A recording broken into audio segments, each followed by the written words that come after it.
def ci bismillahi rahmaani rahim àggale ko ci alhamdulilah. xam naa ndogu nga bu baax def say naafila yëpp donc tey waxtaan bi daana am solo. topp ko rek ba xëdd jot incha allah. incha allah kontaan naa. Mouhamed nuyu naa la. Mouhamed sangu sang yi. saaxibi naasiril xaq bil xaqi talaatil xaqi bil xaqi minal xaqi ilal xaqi xaqu xaqaa'iqin wal xaqu xaqahu wala xaqa yaxiqu bi xaqihi wa ala alihi wa saxbihi wa man tabi'al huda bi hëddiin ila yawmi diin nee na maa ngi lay nuyu bu baax di la ndokkeel démb. da ngaa baatare ma mën ci biti tabarakallahu yal na yàlla yokk teraanga yi. ba maxtaar lan ngay xeexee nee ne nuyu ko ziar ko baax a baax nii Seydina Omar. sama soppe borom Tëngéej nee na nuyu nday dime bu baax a baax moom tabarakallahu yi demit démb nuyu sunu kilifa gi ñu jàkkaar lool nuyu sango yi tedd yi yëpp nuyu Mouhamed Diop Oustaz Modou Fall ñu ngi koy dalal tey di ko ziar di ko kontaane nee ne. macha allah Pape Makhtar yow looy ree. non xeetal ma dama neex dëgg nee na maa ngi lay nuyu di nuyu ñu nekk ci plateau bi ñëpp di nuyu invité bi le ministre Bamba ak Oustaz Beuz comme ni nga ko waxee léegi di nuyu aussi Abdoulaye Mbow ak Ibrahima Pouy Oumar Faye Ndeye Jime di nuyu ñëpp Mouhamed Corona aussi maa ngi koy nuyu bu baax. loolu lay bañ Dimet. ma lay nuyu bu baax ne di nuyu waa plateau bi yëpp suñu gani Oustaz Modou Fall ak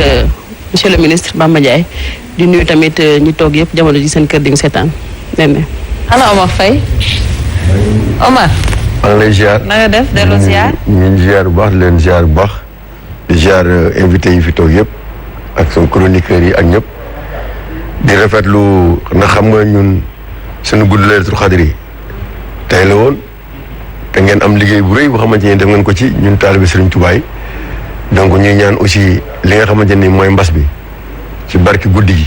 yàlla ñu ko yàlla dindil ci Sénégal ba nga xamante ni nit ñi dinañ mën a dox nekkaat si jàmm réew mi nekkaat si jàmm vraiment démb moom plateau bi macha allah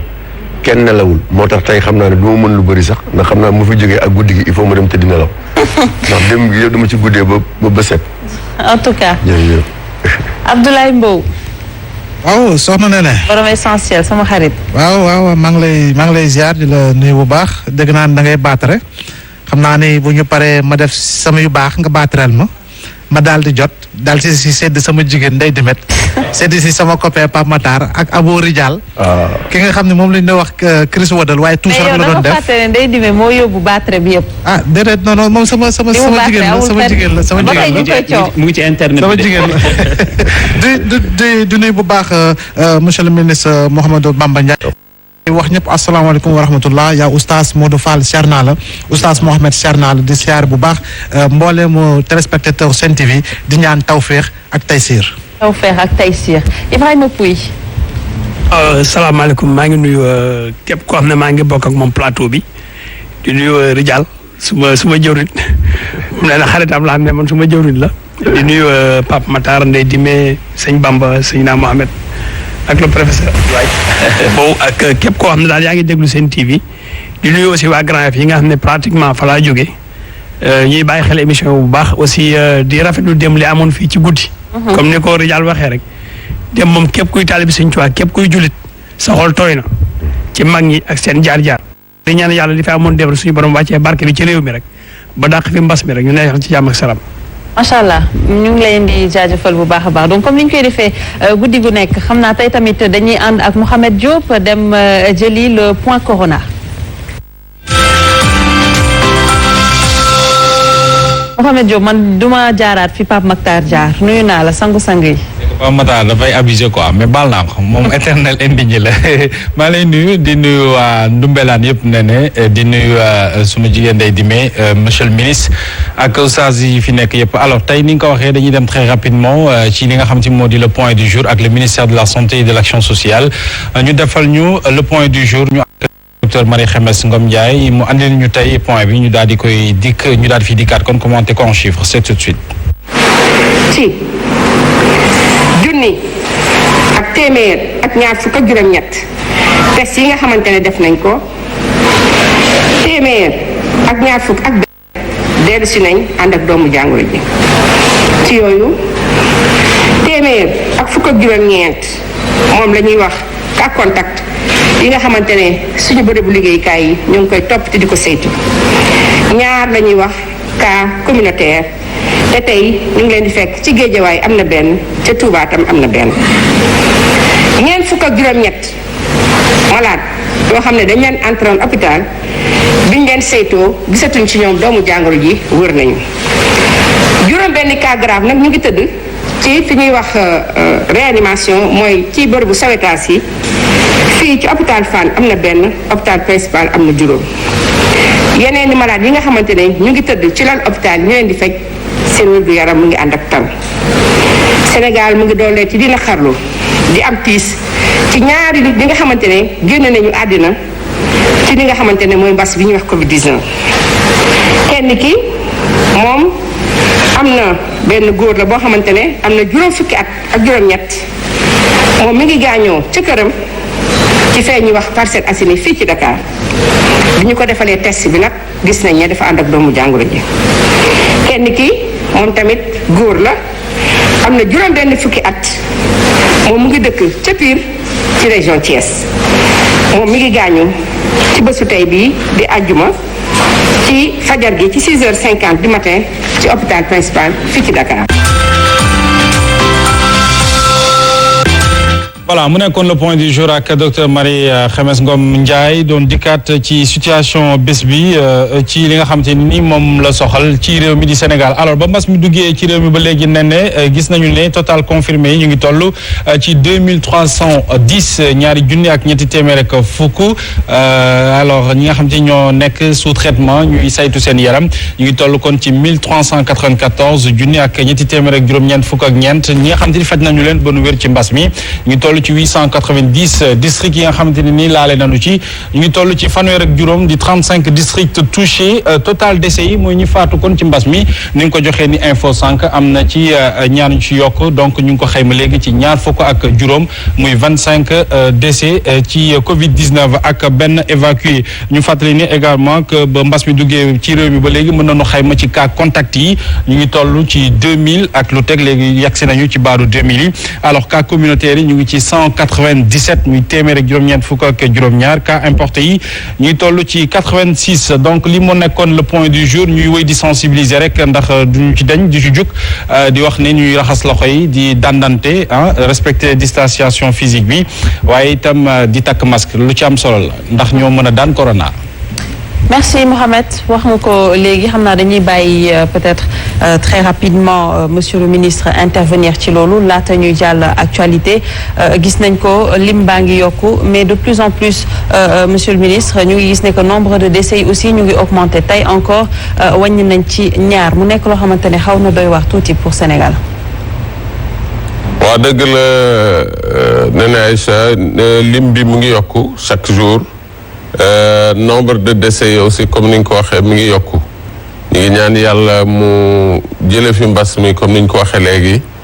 te li jot a faatu mu yemale ko fii ñi nga xam ne jot nañ ci faatu suñu borom xareel leen aljana mais je crois que mbas mi bu ñu ko xoolee rek suñu dëkk xëy na xooleen wi dina des dañu koy xool ni muy doxee ci àdduna bi yëpp defe naa ne malgré chiffre bii ñu dégg ñun li may faral di wax dañu war di wax alhamdulillah te saxoo ko ndax kat wax dëgg yàlla réew yu ñu ëpp doole foofu tey États-Unis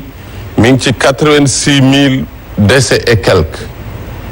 passé na kabu 1 million yu am cas bi France passé na ci décès yi 27 000 ñi am cas bari nañ trop waxuma Italie waxuma Espagne ba bu ñu wàccee fii ci Afrique Cameroun mi nga xam ne mën nañ koo tëqaleeg suñu réew def nañ kabu 40 décès te monde seeni cas xawula bare noonu kon boo seetloo situation générale bi ma gis réew yu mel ni Qatar nga xam ne 2 millions jëm 3 millions d'habitants lañ am moyen énorme ci wàll bu ne déjà ñu ngi ci 40 et quelques décès loolu boo ko calculer boo ko xoolee dans l'ensemble da nga naan suñu borom daf ñoo defal tawfiq dëgg la nag décès métti na feebar métti na waaye ku xool adduna bi li fi xew xool li xew suñu réew da ngay xam ne yàlla teg nañu loxoom yàlla na continuer di ñu ko teg loolu nag tekkiwul ne du ni ñu ko waxee léegi du dañu war a gën a fagaru ndax kat benn bakkan rek rëy na waxuma la ñaar fukk ak juróom kon nu ñu fagaroo woon war nañ ko gën a yokk lu ñu daan def dañ ko war a gën a yokk ndax mbas mi ba léegi mi ngi ci suñu biir. très bien xam naa dinañ ci ñëwaat gën ko yaatal mais laata loolu dañuy dem partie actualité ànd ci ak kii di Ndeye Dimet Ndaw. Ndeye Dimet lan moo gën a fës ci actualité bu tey bi. waaw nee na li gën a fës ci actualité bi tey ajuma ji mooy julli juma bi ndax gis nga ne président de la république bi mu defee ab conférence de presse daanaka jàkkaarloog askan bi sax lañ ko mën a tuddee wax ne nag allégé nañu bu baax a baax mesures yi soxla jëm ci wàllu couvre-feu yi loolee nag tax na ba tey ci jàkka yeeg juma yi julli nañu fii ci Dakar ndaxte ñi ngi xam ne ci Masalikul Jinaan julli nañu respecté mesures de sécurité yu ñu digle naka noonee ca Yoff ak yeneen i bërëb yoo xamante ne dañ fay jaamoo yàlla beneen actualité rek ne mooy sénégalais yi nga xamante ne nii dañoo nekk bitim réew di ñaan ndimbal boobu ba léegi nguur gi mu delloo si leen waaye boobu ba léegi ñoom dañu am jaaxle te sax li tax ñu gën a jaaxle mooy gis nañu ni France daal dina yónnee ab avion muy démb ñu ngi koy wax ci actualité bi démb di Air Sénégal International ñu jël ji ay mais am na ñoo xamante ne ñi ngi fii tout près nekk ci Mauritanie depuis bi jàngoro ji duggee ba léegi si ñi ngi ñaan ñu rapatrier leen ñooñu sax nag am na ci kenn koo xamante ne nii jokkoo naa ak ñun ngir wax ñu jaaxleem ak métitam ñu déglu ko.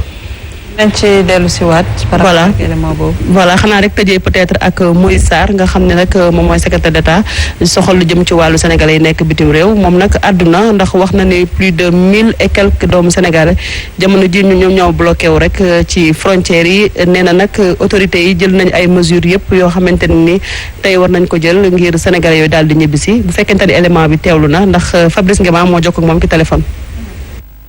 le 21 mars déjà amoon na suñu mbokk yoo xam ne ñoo ngi woon fee Casablanca ñoom dañoo bloqué woon foofu président dafa jëloon affrété lu ñu naan on vol ferry mu dem jëli leen jour boobu indi nañ fii ay 172 sénégalais 21 mars boobu également amoon na ñoo xam ne également dañoo jóge woon na ñii Italie ñii Espagne ñii sax Maroc ñoom aussi on les a encadrés avec les autorités mauritaniennes ba ñu egg si Saint-Louis ñu mën leen doog leen confiner le 25 mars également amoon na benn rapatriement bu ñu organisé woon New York foofu aussi amoon nañ ñeent fukki ndawu Sénégal ak juróom-ñaar président bu mu defee discours du lundi dernier ñoo ngi jokkoo aussi ak réew bu mel ni France le 12 bi passé rek Air France indi na fukk ak juróom-ñaaru sénégalais Air Sénégal aussi maanaam le 14 moo nekkoon démb rek de 13h 14h am nañ effectivement 148 sénégalais yoo xam ne ñëw nañ beneen rapatriement bu ñu war a organiser également mu ngi war a jógee Émirats Arabes Unis boobu nag suba lay egsi dina ñëw aussi avec 107 sénégalais beneen bi aussi boo xam ne am na solo wax ko mooy même ñi bloqué woon bitim réew bu ñu leen xayma dañoo toll woon ni 1115 personnes.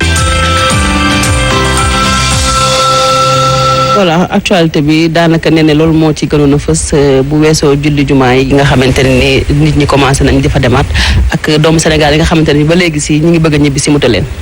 beneen actualité bi nga njëkkoon jël. voilà Oumy mooy femme bi nga xamante ne ni dafa nekk fële ca Mauritanie nekk faak ay naataangoom sénégalais boobu ba léegi ñoom ñi ngi ñaan ndimbal ndax moom yàgg na ma woo sax nag mais nee na seen situation dafa gën a critique ñuy ñaan ndimbal président Macky Sall mu jëlee leen ndax nee na fu ñu jëlee doomu Sénégal yu nekk France andi leen Mauritanie gi moo gën a jege ñu déglu ko. waaw salaamaaleykum day na nga def ça va bien yaa ngi ci jàmm. wallaay dama doon jóg doon sangu dama nalawul biig dama nalaw xam nga stress bi ñun dunu nalaw guddi gi fajar gi la nga xam bu nu tëddee daanu nalaw tuuti lii dafa metti bàyyi sa njaboot àll nekk ci kër jaamu dangay dem ba dangay déranger sax ñi nga dëkkal ndax gan gu yàgg dafa méttee métti te ñuy ñaan yàlla rek Macky Sall ni mu def ba jëli sénégalais yi nekk France ñun ñoo ngi fii ñun gaal sax ku nu si dugal nu jàll dellu suñu njaboot ñuy ñaan yàlla ñu koy ñaan ndimbal rek ci barke weeru koor gi ñu dimbali nu rek ñu dem war a ji sunu njaboot yi yàgg nañ fi ñaari weer nga tëj sa kër place da nga ñëwoon fii rek di transiter fa natt bi fekk la fi waaye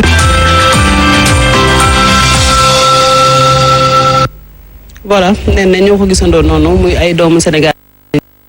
ñeneen ngi tamit dañ fa doon def lii di mécanique ñeneen ngi tamit nekk secteur informel ci Mauritanie ñoom it li ñu wax mooy jamono ji dañu bëgg ñibbisi waaye nee nañu autorités yi daal boobu ba léegi si amul benn loxo boo xamante ne ni tàllal nañ leen ko. Donc li moo nekkoon sa actualité Ndeye Dime merci à toi retrouve demain toujours à la même heure pour actualité bi donc dañuy jàll ci invité du jour ubbi débat bi ak monsieur le ministre ak bokk ko ñi nekk ci plateau bi yëpp monsieur le ministre gis nañ ko lundi bi le président de la République jàkkaarloo ak nation bi mu jàkkaarloo ak nation bi jël ay décision ci décision yooyu mu nekk réouverture des lieux de culte ñu gis ne que indi woon na coow bu bëri fii ci Sénégal yow ban appréciation nga am par rapport à cette décision. waaw appréciation bi ma ci am mooy jàpp naa ne c'était la bonne décision parce que boo seetloo lu ko jiitu nit ñi sonn nañ c'est normal defe naa loolu aussi àdduna bi yëpp la parce que réew moo xam ne ñi ci ëpp ay góorgóorlu lañ bu fekkee ne dañu nekk ci yenn situation yi couvre-feu buy commencer 6 heures du matin di jeex 20 heures mais mu ànd ak d'une région à une autre mënuloo bouger ànd ak liggéeyukaay yu bari ñu tëj ko tëjaale lieu de culte yi jàkk yeeg église yeeg yu demee ni ñoom loolu ku nekk xam ne dina métti ci nit ñi ndax jàkk dafa bari fonction am du rek julli mais dafa amaale beneen fonction sociale bu jàkkay jouer ku nekk xam ne ne réew mu mel ni Sénégal gan dana wàcc xamul kenn ci dëkk bi jàkka ja lay jubal bu demee laajte imam nit dana ñëw amee ordonnance amul lu mu ko jëndee mu dem ca jàkka ja jox ko imam wala mu tàgg ko ne ko bu ñu julee ba pare mu jottaleel ko et cetera donc fonction multiple yooyu jàkka di jouer ku xool kon li ñu tëj jàkka yi dëgg la dañu nekkoon ci situation exceptionnelle mais defe naa ne bu ñu demee ba mën koo woyefal gi jaadu woon na yokk nag ci loolu. mais par rapport ak lan la ñu nekkoon ci situation exceptionnelle parce que soo ñu nee dañu nekkoon ci situation exceptionnelle alors que xam nañu que situation exceptionnelle bi peut-être pandémie bi la te ñu ngi ci ba tey donc qu'est-ce qu'on peut entendre par dañoo nekkoon ci situation exceptionnelle. waaw situation exceptionnelle mooy pandémie déjà doy na sëkk situation exceptionnelle mooy. état d'urgence lañ nekk état d'urgence en droit c'est un état exceptionnel bu ñu ko waxee en droit positif li muy tekki mooy nekkatuñ ci situation bu normal loi yi fi amoon ordinaire di dox normalement nga ami liberté man kenn sañu ma woon en tant que sénégalais ma xëy yore sama oto war a dem Daara Jolof ba ma dëkk ñu ne ma doo fa dem loolu situation exceptionnelle rek moo ko mën a maye. donc état d'urgence en quelque sorte. dafa créer restriction de liberté d'ailleurs loolu lay tekki donc loolu moo indi ñu tëjaale jàkka yi loolu moo indi ñu tëj marché yi tëj yu bare bari donc situation boobu laa ne métti na waaye amoon na lu ko waral. ndax itam pandémie bi feebar bi ak ni mu présenté woon ak ni mu demee defe naa ne loolu moo doonoon. li ñu mën a def nañu ko xëy na li nit ñi seetluwut feebar bi muy tàmbalee wàcc du Sénégal rek adduna bi yëpp da leen a bett adduna bi yëpp da leen a bett ba ca Chine ba mu tàmbalee kenn xamu ko liñ koy tuddee l'ennemi invisible noonu boo dul gis te nga war a xeex ak moom xam nga lu métti la kenn xamul caractéristique am mais bi ñu demee ak moom 2 mois 3 mois tàmbali nañ di ko miin di am lu ñu xamee ci monsieur le ministre xam nga da nga am loo xamante ni yaa ngi ko wax léegi gën ñi dafa am situation bu ñu tolloon ba ñu tëj jumaa yi mais bu ñuy fàttale ko ba ñuy tëj jumaa yi ñu ngi tolloon ci 26 cas 26 ba 27 cas ba président di def discours am di naan dañuy ubbiwaat lieu de culte yi ñu ngi tolloon ci 1886 cas tey yaakaar naa boo xoolee taux de pourcentage bi affaire lu fi yéegaat ba 10,7%. maanaam ba tey courbe bi nekkul di wàcc dafay gën di yéeg am na ñuy naan yegguñ suñu pic am na aussi ñoo xamante ni ba tey mënuñu comprendre li fi nekk demagul situation bi gën a empirer mesures yi nga xamante ni dañ ko jëloon te nga àndoon ci mooy ñu tëjoon jàkka yi tey jii buñ koy ubbi ci ban argument nañ ko mën a teg ci lan nañ ko mën a teg loo xamante ni nit dina ko mën a dégg soit da ngeen di accepter da ngeen juumoon ba ngeen di tëj jumaay wala aussi ngeen expliquer ñu 26 cas ñu tëj juma 1886 ñu tëj juma est-ce que amul quelque part benn incohérence non Diallo defe naa ne amul incohérence moom laa doon expliquer juste bi nga may poser question bi dama ne la feebar bi mu wàccee kenn xamu ko kenn miinu ko ku nekk da nga doon tâtonner tous les pays du monde parce que kenn xamagul virus bi yan caractéristique la amee li ñu njëkk a xam rek mooy propagation am gaaw na wàllaate bi gaaw na te li ñu njëkk a xam mooy dana wàllaate